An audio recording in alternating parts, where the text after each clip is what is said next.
To begin with, homosexuality is not a sexual problem, it's a gender identity problem. That's the foundation of the same-sex attraction. Homosexuality is not about sex. It's about a person's sense of himself, about his relationships, how he forms and establishes relationships, his self-identity, his self-image, personal shame, his ability to sustain intimacy.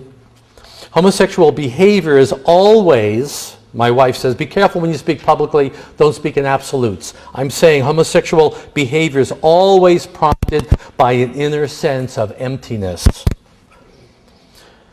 I remember working with a physician after a couple of sessions. You know, the client always comes in wanting to deal with his homosexuality, and it turns out that we don't even talk about the homosexuality, we talk about everything else. And he said to me, after a couple of months of therapy, he said to me, I realize that the good news is that I don't have a sexual problem. The bad news is that my problem is everything else.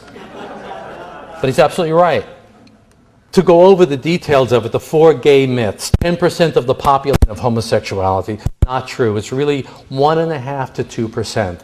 10% has been promoted by Kinsey, 1950s. It turns out that Kinsey himself was a homosexual.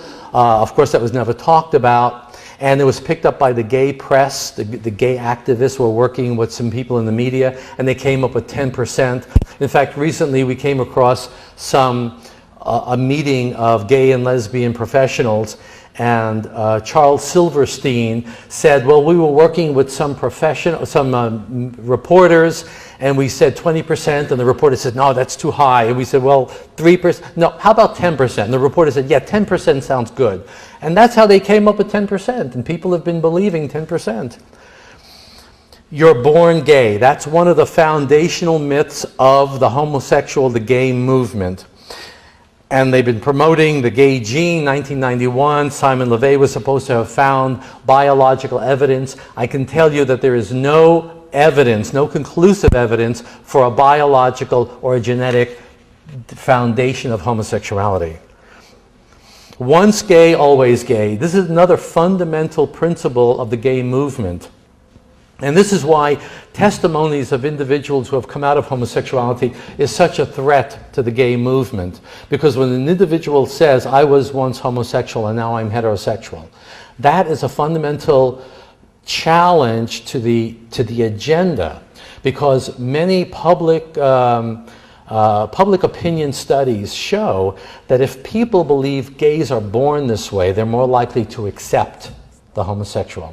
But if there's any possibility of choice, then the acceptance of gays diminishes.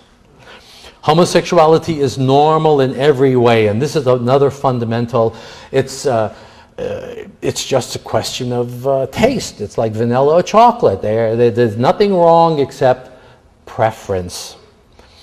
In the media, in the movies, we see the gay character, the young gay character, especially on television. He's normal, well-adjusted, non-neurotic, wholesome, good-looking, at peace with himself.